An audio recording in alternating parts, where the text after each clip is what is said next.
Hey, everybody, we're waiting for all the streams to kick in here, and then we'll start in a minute here.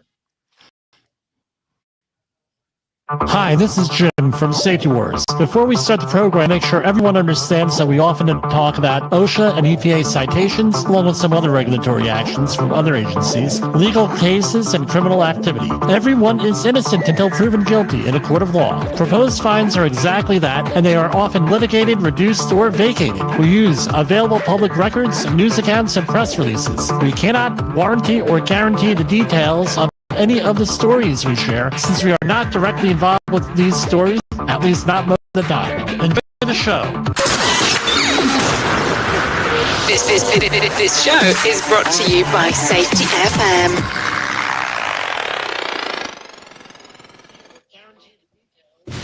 From the border of liberty and prosperity in the highway to the north, this is Safety Wars for Thursday, April 25th, 2024. Looks like we got everything going the way it's supposed to be going tonight. It's a miracle. We're getting better. Getting more consistent.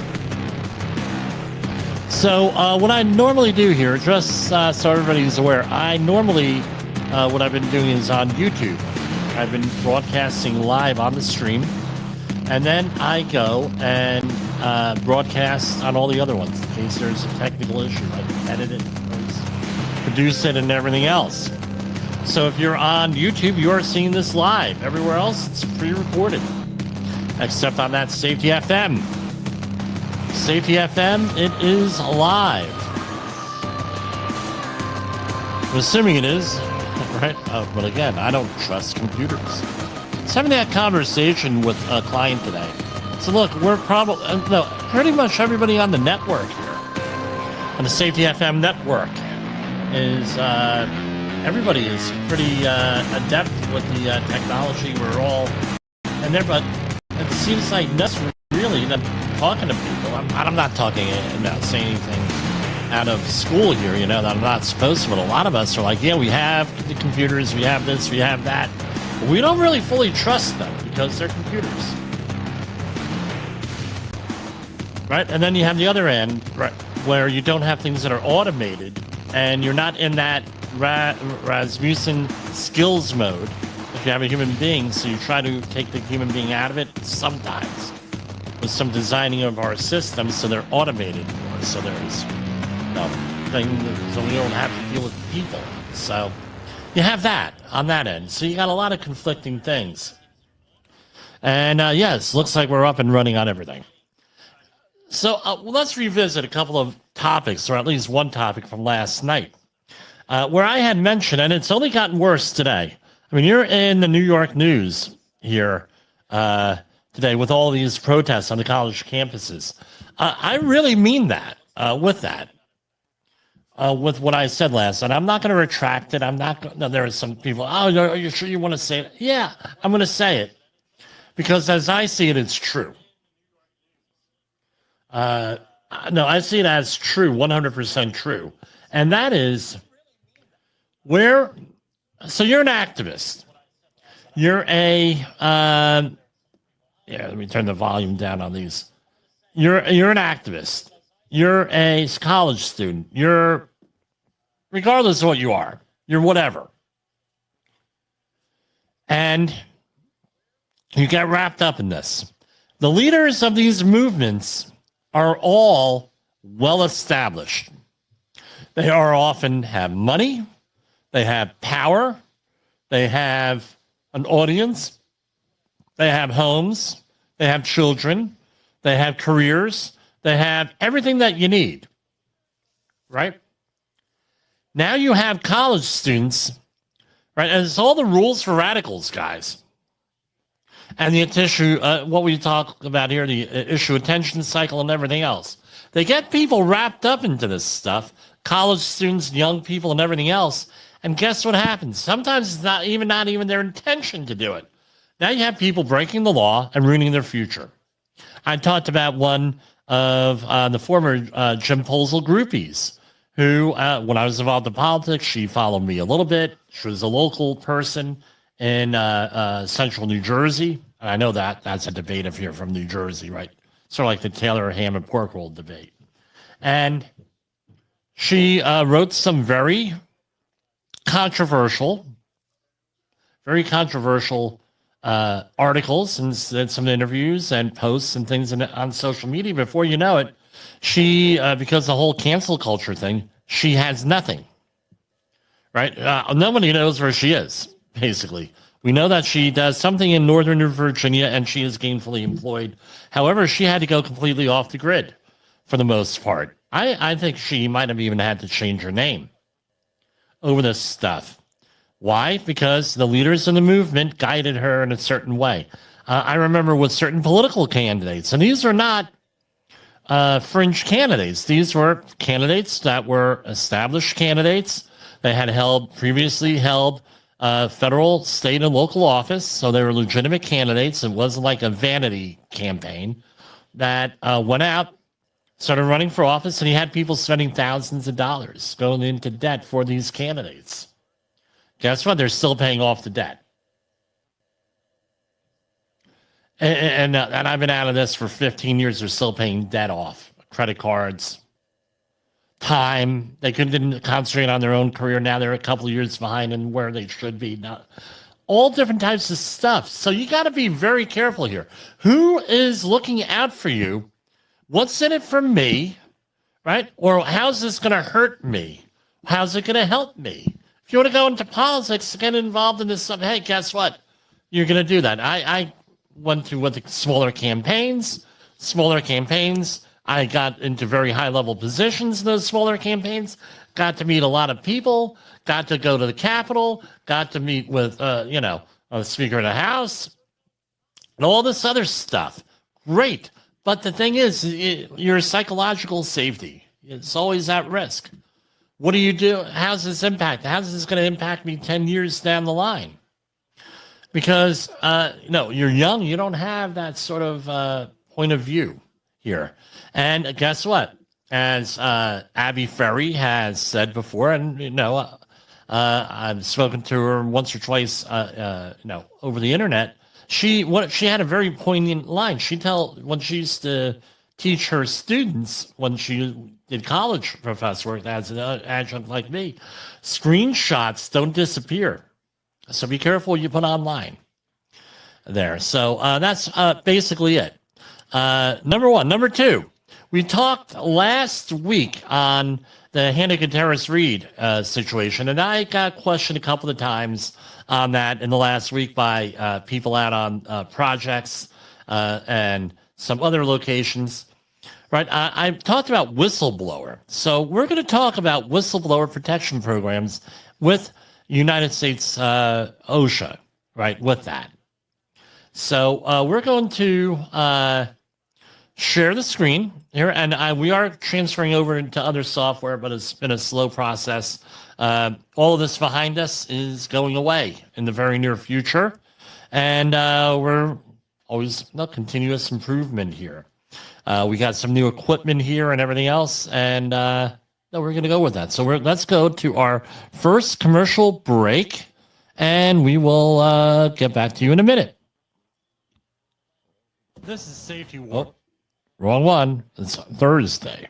This is Safety Wars, broadcasting to our brothers and sisters in the occupied territory of behavior-based safety. Get out your secret decoder ring.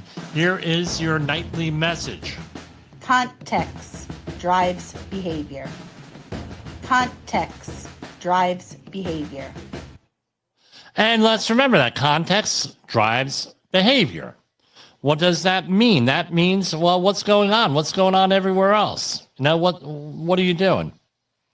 The circumstances and all that stuff. That's what drives behavior. Because I can tell you, most of the time when you're dealing with folks, it seems like they're making the right decision at the time, and then it turns out to be the wrong decision.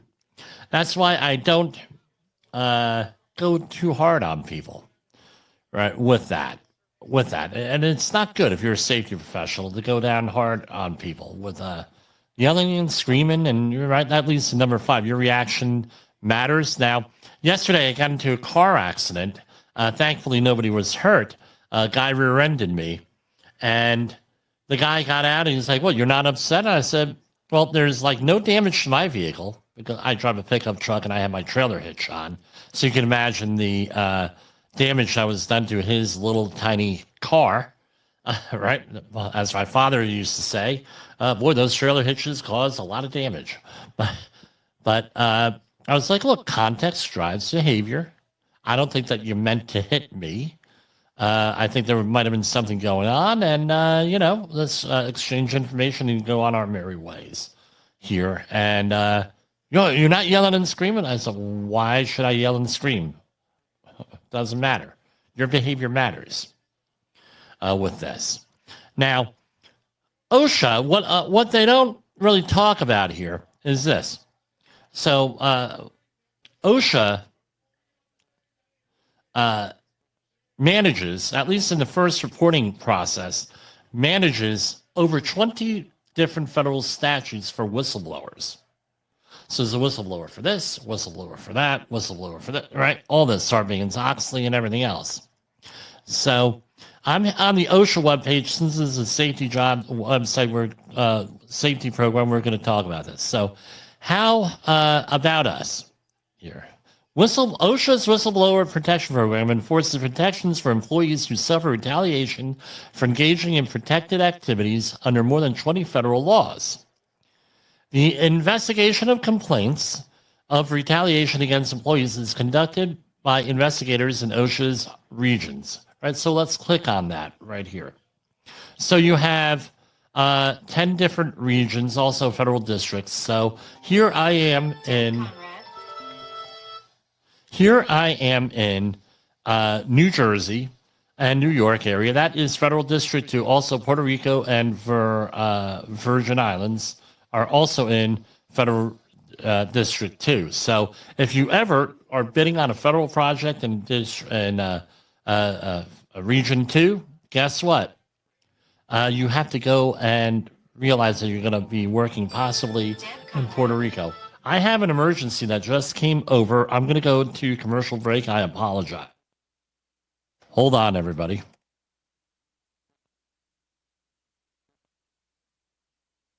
In a world where danger lurks in every corner, one man stands as a beacon of hope. Jim Polzel, a veteran safety expert with over 3 decades of experience, now bringing his knowledge to you with Safety Wars. Engaging, informative, and always relevant, that's Safety Wars. Join a safety revolution with Safety Wars, available on Spotify, Apple Podcasts, YouTube, and wherever you get your podcasts and videos.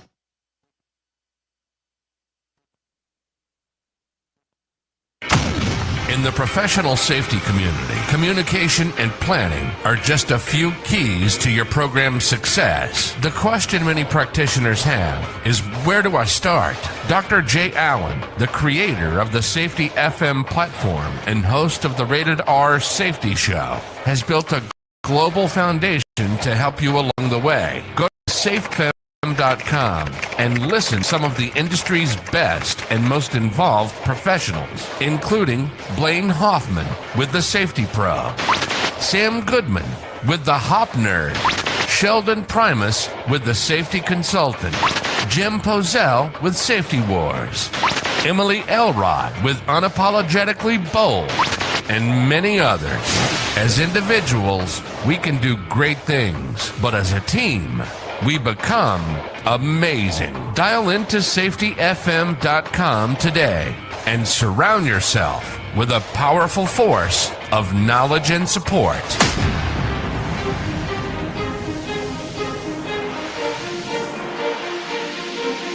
OSHA recordables, catastrophic losses, environmental disasters. You want answers? So do I. This is Jim Polzel with Safety Wars. That's my daddy. Yes, I am your father. Sorry about that, folks. We do have clients all over the place making phone calls here. Anyway, so back to where we are. So you have different regions and federal regions and everything else, and different states. So this is select a state for your local office. We also have a thing here for state plans, and it shows you the different areas where there are state plans, and some of them are right state approved. Like for example, New Jersey and New York have a state approved plan. It's only for state or local governments, and you have states like California where they have a state approved plan for state and local government workplaces. And that's a debate for another day. However, it was a debate today on, I believe, the Supreme Court on what the limits of sovereign immunity are. Most of the time, I don't believe in sovereign immunity when it comes to occupational safety and health or environmental issues. Just don't do it. I've seen too many abuses of sovereign immunity. U.S. equal, so here we go. The investigation of complaints of retaliation is conducted by investigators in OSHA regions. OSHA investigators are neutral fact finders. They do not work for either the complainant or respondent. In addition to OSHA, the agencies below provide anti-retaliation protections in various capacities. The U.S. Equal Employment Opportunity Commission, the Wage and Hour Division, the National Labor Relations Board. With the exception of U.S. postal employees, the OSHA does not cover retaliation allegations from federal employees. There are several environmental statutes that do. However, all federal agencies are required to establish procedures to ensure that there's no retaliation and going on and on. With that, you can go look this up yourself. So we're going over to employees, how to file a complaint. And you have certain time limits. OSHA administers more than 20 whistleblower statutes. The time frame of filing a complaint begins when the adverse action, such as a firing, occurs and is communicated to the employee. So you have different requirements. So under OSHA, 30 days. Clean Air Act, 30 days. Some of these other things, 30 days. And going on and on. With that, ways of filing the complaint. Do it online, by fax, telephone, or in person. And you have to have all different types of documentation. We're not going to read every one of them on here that you're going to have, right? So OSHA conducts an interview of each complainant. If OSHA conducts an investigation, it will also obtain information from the employer and witnesses as needed. If evidence supports the employee claim of retaliation, OSHA will take action that may include requiring the employer to restore the employee's job, earnings, benefits. And we are, and they have an OSHA whistleblower investigations manual. Often when we cover the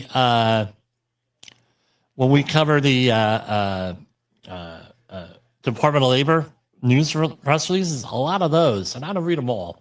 A lot of those have to do with these complaints here with that.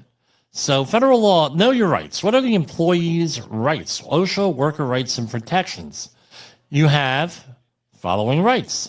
Receive workplace safety and health training in a language you understand. So if, for example, you're predominantly Spanish speaking, you're entitled to get it in Spanish or have it explained to you in Spanish. Somehow, you got to get the information. Work on machines that are safe. Refuse to work in a situation which you can be exposed to a hazard. Receive required safety equipment, such as gloves or a harness and lifeline for falls. Be protected from toxic chemicals. We talked about that the other night. Request an OSHA inspection and speak to the inspector. Report an injury, illness, and get copies of your medical records. Review records of work-related injuries and illnesses, and see the tests to be taken to find workplace hazards. When to file. If you believe working conditions are unsafe, unhealthful, you may file a confidential complaint with OSHA and ask for an inspection. If possible, tell your employer about your concerns. And you have a protection against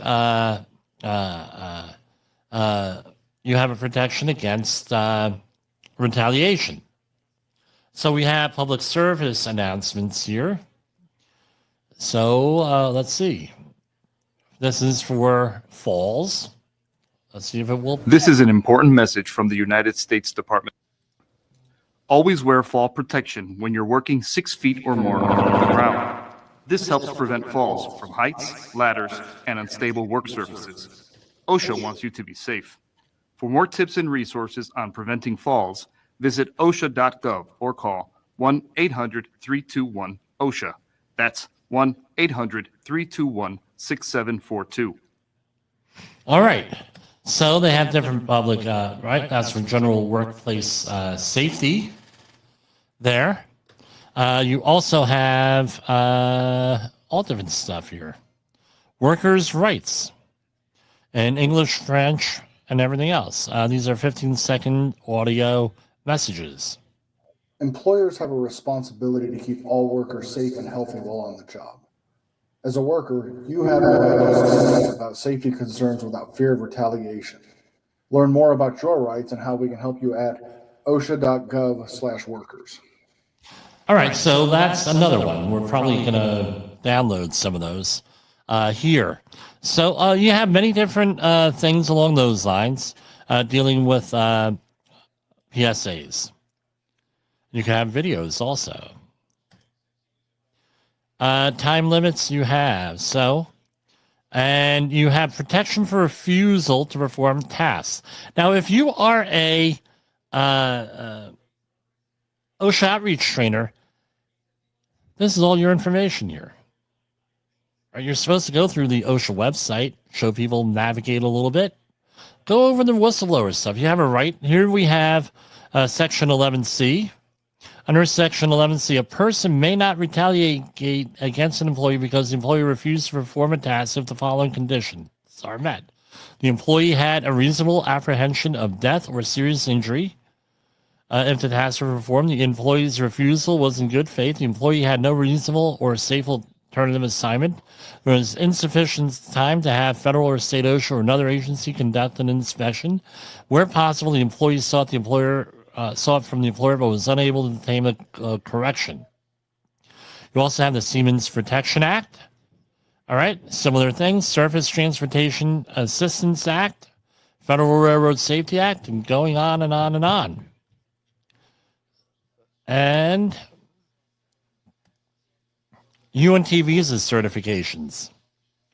Going through the Victims of Trafficking with Violence Protection Act, created 2 types of immigrant benefits available for certain victims of crime.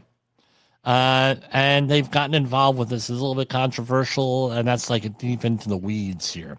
Employers. How to create an anti-retaliation program. Again, since this tends to get very expensive, this is probably worth it for at least somebody in human resources or with some person in charge to actually go through this. And here we go. Let me zoom in here, if I can zoom in a little bit more. 5 key elements to an effective anti-retaliation program. Management commission, compliance concern, right? Anti-retaliation response system, anti-retaliation training, and program oversight. Probably worth looking into it there. And how to request review of an OSHA finding. Employees can request review of dismissal of cases filed under those things. And complainants must submit a request in writing for review within 15 calendar days. So this is like if you're going to appeal things, is my understanding. What is workplace retaliation? Firing or laying off, demoting, denying overtime, disciplining, denying benefits, failing to hire or rehire, intimidation or reaction, making threats, reassignment to a worse position, reducing or changing pay or hours, more subtle actions, isolating, ostracizing, mocking, falsely accusing employee of poor performance, blacklisting, constructive discharge, all right, which is an employer makes working conditions intolerable due to employee's protective activity, reporting or threatening the reported employee to the police or immigration authorities. And it goes on. Now, you're a safety professional. You bring up some of these things, and you get, sure, that's happened. Did you realize that was now a violation of federal law? How many of us as safety professionals get fired? How many of us have any of those things going, those adverse reactions going on because we are doing our job? Just something to think of. Now, if Hannah Gutierrez-Reed knew that, I don't know why she did not exercise her rights, but if she, no, this was her part of her thing, was either to quit or do this. No, report things under the whistleblower program. New Mexico has a process here for this. What to expect during, and she might not be in jail, right, with this. And you might have had, and let's look at the other way. Had she done that, we might not have had a fatality here. What to expect during whistleblower investigation. There's interviews, an investigation, and then a conclusion. You have an alternative dispute resolution program, right? Voluntary, which is a voluntarily attempt to negotiate a settlement. Settling a whistleblower case. Everything gets subject to review. So OSHA will not approve an agreement that contains any of the following: a confidentiality agreement, or now non-compete clauses as of yesterday are illegal in most cases. A gag provision, a provision that waives a complainant's right to receive or fully retain a monetary reward, a waiver of future employment that OSHA determines is overly restrictive, a release clause in which the complainant could not reasonably know who is being released, release clauses with vague leases such as agents, insurers, stockholders, attorneys, affiliates. Such unclear terms must not be in a release, or the release must be accompanied by an appendix listing all agents, insurers, stockbrokers, etc. So OSHA has to approve this stuff, and they have different resources here and statutes we're not going to go into. So that's something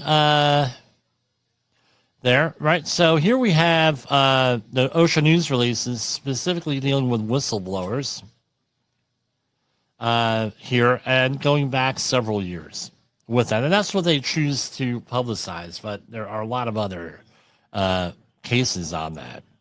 So that's what we're going to talk about as far as that. We're going to take a commercial break, and we'll get back to you. In an unpredictable world, one voice rises above the chaos. One voice. Meet Jim Polzel, a seasoned safety expert who's navigated through some of the most dangerous scenarios, from anthrax, explosive cleanups, disasters, and numerous environmental cleanups, and lived to tell the tale. Now, he's bringing his wealth of knowledge, insights, and experiences to you through Safety Wars. From workplace hazards to the hidden dangers in your own home, Jim covers it all. With his engaging storytelling and expert analysis, Safety Wars isn't just a podcast. It's your guide to a safer world. Join Jim Polzel and become part of the Safety Wars revolution. Available on Spotify, Apple Podcasts, YouTube, and wherever you get your podcasts and videos. Safety Wars. Your safety is our mission. Safety Wars is streaming now. SafetyFM.com.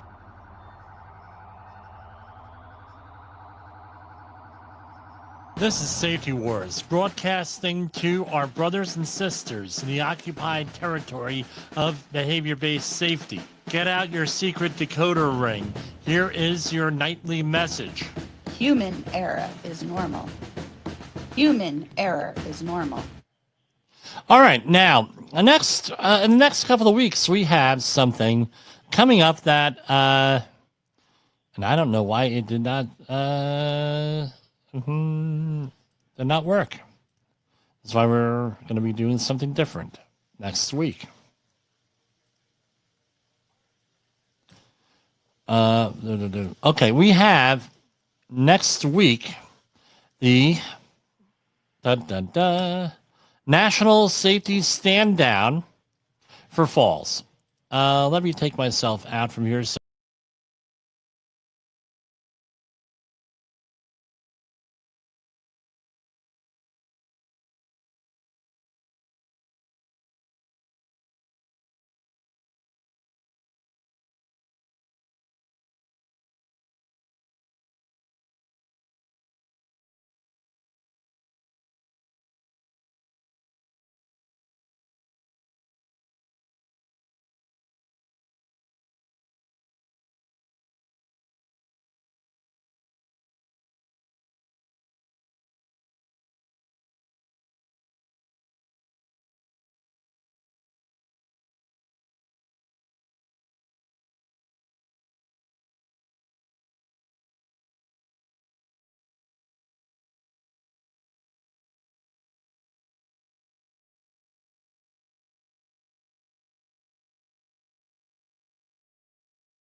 I am back.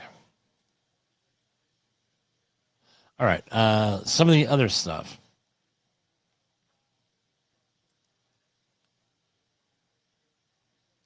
We're going to go through the Department of Labor press releases here. And since those are all public data, we are going to share them on the program. All right. Here we have Florida U.S. Department of Labor cites. And let's try that again.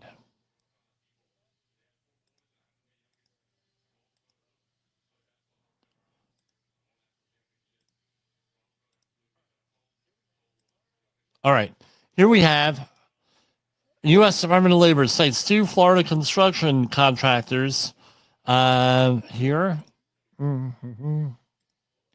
After finding lack of crane safety protocols led to a 37-year-old employee's fatal injuries.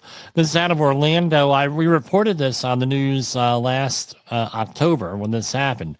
Federal workplace safety investigators have determined that a Tampa area construction contractor could have prevented a 37-year-old aerial lift operator from suffering fatal injuries after being struck by a boom as a crane tipped over during a work on an Orlando highway ramp. OSHA found the incident occurred while employees of a certain company in Florida and another company in Plant City installed precast concrete sound barrier panels on the southbound route of SR State Route 417. The agency proposed for the crane company, again, a person died, right? $16,131 for the crane company. Let's see what those are. All right.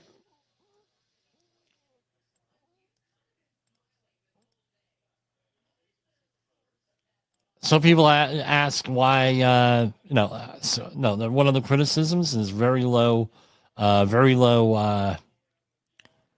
fines here. But with this one, they apparently usually crane companies have their groove note together. So I don't know, they got them on this. 29 CFR 1926-1402. The equipment was assembled or used without ensuring that ground conditions were firm, trained, and graded to a sufficient extent so that in conjunction, if necessary, with the use of supporting materials, the equipment manufacturer's specifications for adequate support and degree level of the equipment were not met. Employees, so this is their explanation, employees and other subcontractors are exposed to crush fly hazards and that the crane operator did not ensure the ground conditions under the west side of rear outrigger were adequate to support the crane while it lifted sound barrier panels. And that is $16,131 to the company. Now, often what happens, from what my understanding with the laws, and from people who I've spoken to in the industry over the last 32 years, often these things are, they give you a little fine to admit guilt. So, with that, then because especially they think there's going to be a lawsuit. That's what I'm told. All right. So here's to the actual company itself. Citation 1, item 1, type of violation serious. Ladders were used for purposes other than the purpose for which they were designed. Employees are exposed to 6-foot fall hazards and that the extension ladders were taken apart to reach and rake the concrete sound barrier panels. So $4,839. Citation 2, item 1 was $0. That was a paperwork issue.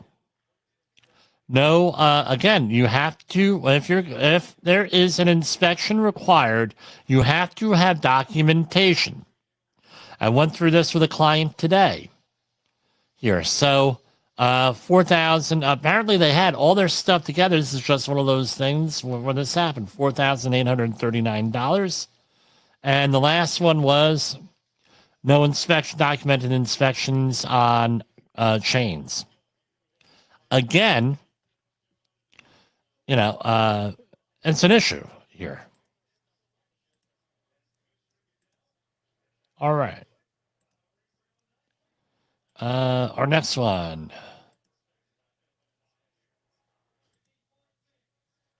All right. Here we have another company. Let's do a share screen on this one.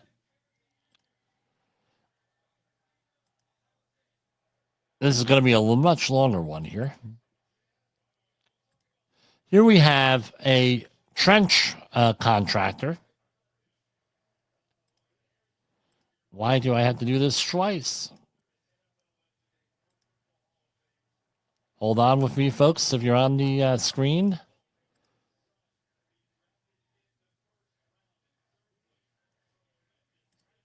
Okay.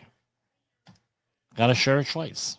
Here we have a contractor faces $1.1 million in penalties after federal inspectors find employees again exposed to potentially fatal trenching hazards. This is out of Guam. Okay, we don't get a lot of news out of Guam, but here it is. A contractor with a history of failure to protect employees working in trenches from potentially deadly harm faces penalties of more than $1 million after federal investigators found employees working in trenches deeper than 5 feet without required safety equipment. And going on, excavations can collapse in seconds and lead to serious and often fatal injuries as workers are buried in cubic yards of soils, each cubic yard weighing as much as 3,000 pounds. There were 39 workers killed in 2022. So we're going to go down here. OSHA has a national emphasis program on trenching excavations. Trenching standards require protective systems in trenches deeper than 5 feet. Additionally, trenches must be inspected by a knowledgeable person, aka competent person. And there must be safe means of egress, so an entrance. So let's see what the citations are.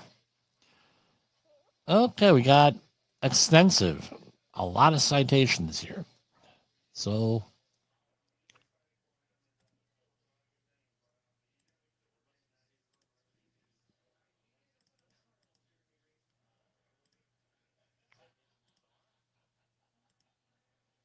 all right.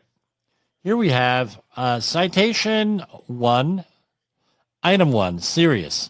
A stairway, ladder, or a safe means of egress is not within, and this is a serious one.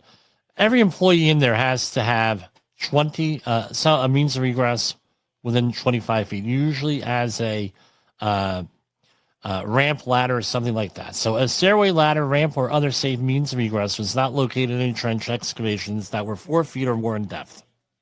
So you got to have lateral travel from each employee. The employer, so that's 11,292. The employer does not provide means of egress. All right. Citation 1, item 2. A stairway, ladder, ramp, or other, this is serious. A stairway, ramp, ladder, or other safe means was not located. Again, they got them for another 11,000. Citation 2, item 1, willful. $112,000 on this one. No adequate cave-in protection. Citation 2, item 2, type of violation, willful, serious. Again, this is each employee in an excavation was not protected from a cave-in by an adequate protective system. $112,000. And here's another one. Same one. Right? Same one. Another 112,000. So they're again, these are the new fine structures there where they're able to do this individually here. 112,926. Another one, same one. Citation 2, item 5, same violation, 112,000. So they had several employees in there. And here's another 112,000 for the same thing. No adequate protection system, another 112,000. Citation 2, item 8, same one, another 112,000 plus. Citation 2, item 9, another $112,000 for a grand total of $1,038,918. And this is per instance, right? They're able to do a per instance type of thing. A lot of money that adds up to.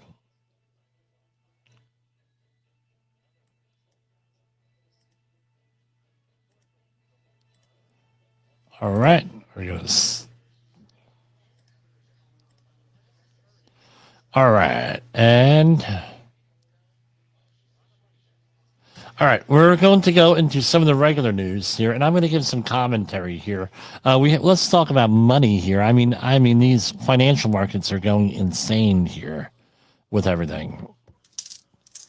Here we have gold at 23.44, silver at 27.57, platinum at 9.34. These are all up. Palladium at 10.50. Let's see what the Dow Jones did today. It's going a lot quicker than normally here. Dow Jones Industrial fell today to 38,085. S&P 500 dropped to 55,048. NASDAQ is dropped to 15,611. 10-year Treasury note is up 4.7%. And let's see what Bitcoin is. It's 64,1770. Okay. And now, I'm gonna take this on. We got a report today that Harvey Weinstein, all right, New York's, this is from the Associated Press, New York's highest court on Thursday threw out Harvey Weinstein's 2020 rape conviction with a ruling that shocked and disappointed women who celebrated historic gains during the Me Too era and left those who testified in the case racing for a retrial. The court found the trial judge unfairly allowed testimony against Weinstein based on allegations that weren't part of the case. Now, this is the whole thing, all right? Even criminals or alleged criminals have rights to a fair trial, according to our Constitution.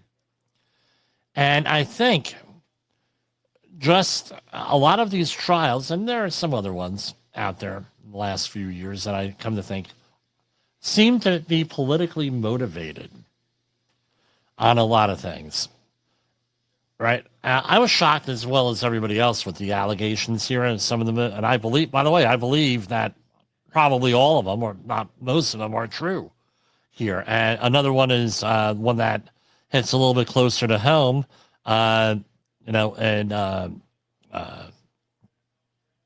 the Archdiocese of Metuchen, New Jersey, that there are cases, and as well as the Anthony Rapp and Kevin Spacey case and everything. But you cannot just go and, okay, these are what the facts are.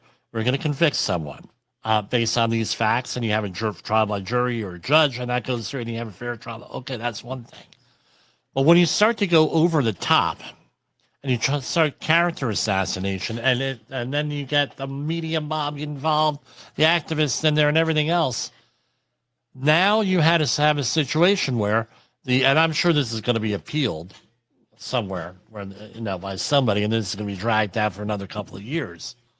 With this, now we got to redo it all over again because maybe we went overboard here with all this other stuff. They're unfairly allowing testimony that against Weinstein based on allegations that were not part of this case.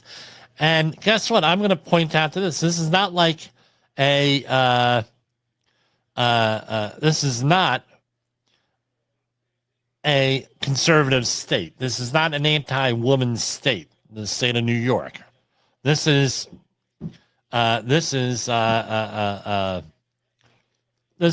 state of New York here. Tends to lean left. Does not lean right. So what does that tell you here? I don't know. If you're going to convict someone, do it on the facts, is what the thing is. Just the facts. Just like on Dragnet, the old TV show. There used to be a TV show called Dragnet. This is from another story. And again, everyone's innocent until proven guilty, and our hearts go out to the victims in these cases, which, were this was adjudicated here, right? And I believe those cases as is, that something happened here. Here we have Riverside, California. We've seen all plastic, right? This is from Study Finds, Chris Mellor, from two soda companies that you've heard of. They're driving the worldwide plastic crisis. So the study published in the Journal of Science Advances analyzed data from over 1,500 litter surveys conducted by volunteers in 84 countries between 2018 and 2022. During these brand audits, volunteers picked up over 1.8 million pieces of plastic pollution found in parks, beaches, streets, and other public spaces. This past week, we just had all the cleanups in our town here, right, for Earth Day. They also noted the brands and labels. So they did like a little forensic investigation here. And and what's funny is on here, and they're defaming these two companies. And what do I see? Advertisements for swag for these two companies. Pretty big thing. Now, I know there was a controversy at the time for the Kevin Costner movie, Waterworld, way back in the 90s, where a certain company that made a certain very distinct water bottle, bottled water thing, I can make another joke here on that, and I don't want to start calling out people here. But they got very upset because in that movie, that bottle survived the apocalypse, and people were still using them, right? So they said, that doesn't look so good, and they changed the way that they were doing things.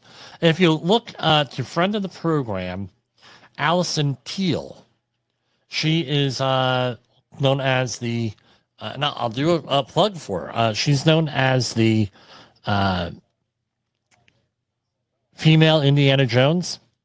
Her book, right, Allison's Adventures, phenomenal book, especially if you have children. I highly recommend it. The book. My daughter, it was the first book that she ever took a real interest in that wasn't like a baby book, because Allison goes on all different adventures, and she went to the Maldives and did a short movie on that, specifically on the Maldives and the plastic crisis, and she's been involved. So if you want to go over, and let me get you the website.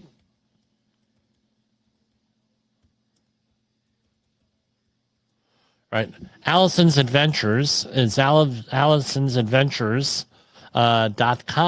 I'm going to recommend you go on over to her and see what she's doing here, because I tell you what, her whole thing on, she's pivoted a little bit since the pandemic a little bit, what she covers. But I tell you what, the plastic pollution is a major thing.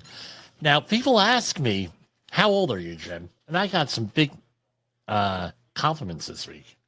Right until I took my hat, and I keep my head shaved or very hair short, so you can't see all the gray hair, right? And I wear a hat, right? That's the other thing.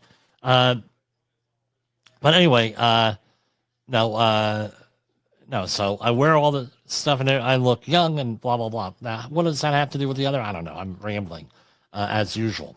But they say, "How old are you?" And this is how old are you, Jim? And I said, well, I'm old enough to remember how the use of paper bags in the supermarket was going to destroy the rainforest, and we had to use these biodegradable plastic bags from now on. Otherwise, you were not protecting the environment, and you were evil. And my question was always this, right? And Europe always had reusable bags for the most part. From when in that time frame, I was in Europe at that time on vacation. Everybody had reusable bags. They did not have what we have here. And my question was, well, yeah, but it biodegrades down to what? And people would ridicule you and laugh at you, blah, blah, blah, blah, blah. Oh, what are you talking about? Ha, ha, ha, Jim, we're saving the rainforest. And then what do you think happens? You find out pollution by plastics and microplastics in the environment. They're all over the place. This stuff biodegraded down to breaks down into microplastics. How's that impacting us? I don't know. I don't know. So I would check out Allison's Adventures there. And I guess, you know what? I'm going to edit this out, and I'll make a separate video on this. She's does some very important work on this whole thing with the environmental stuff with this. Okay. That's all I got for tonight. We're going to pull up the video, and let's see what else we have going on. Our outro video on the Safety FM network is usually who we go by with our time So we got 5 minutes, 44 seconds. Can we find something to talk about for 5 minutes, 44 seconds here? Yes, we can, because I am Jim Posel, the safety warrior. I could figure things out. So what else is going on here? What's coming up? So we're going to be talking about next week, starting to get into the fall protection, and the week after, my plan is to have a week of commentary on fall protections and things of that nature. So stay tuned for that. As far as, assuming we make it to Disaster Preparation Month in September, that's only 5 months away here, less than 5 months away. I think we're going to have to amp things up a little bit for that. Give me your thoughts on that. You can drop me a line on any of the social media, Twitter or X, Facebook, LinkedIn, YouTube, what have you, on and Jim at safetywars.com. What you want to talk about, because I tell you what, we have a problem now, dude. With all the social upheaval, the stuff going on in the Middle East, protests all over. Our town has protests every week, every Sunday. There's a protest on Route 59 in Nanuet. Right, and they police have done a real good job of keeping people separate and setting up protest zones and things of that nature. What we used to call back in my political days sine waves. I don't know. What's your thinking? My thinking is that we have to talk about disaster preparation. It's critical this year because we have people talking about nuclear bombs and nuking people and Seder rattling and everything else. But it seems, now, are we being played here? We have what is called the issue attention cycle. We probably need to do a program on that and exactly what that is. And the issue attention cycle mainly being where you're concentrating on something and then it becomes in the news, and then after a while it fizzles out. Right. So what happened when they're amping up all this stuff? Now we had a couple of bills passed in Congress for funding Ukraine.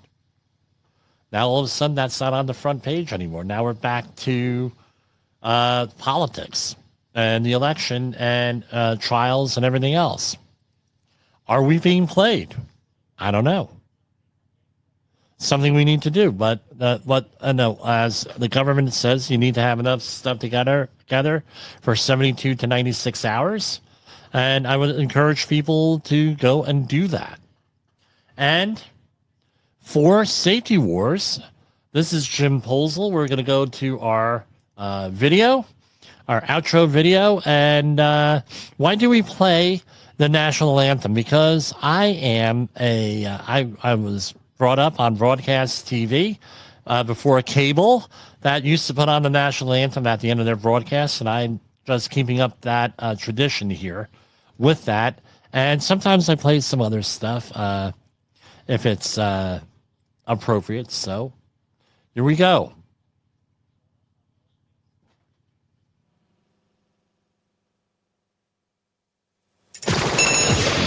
The views and opinions expressed on this podcast are those of the host and its guest and do not necessarily reflect the official policy or position of the company. Examples of analysis discussed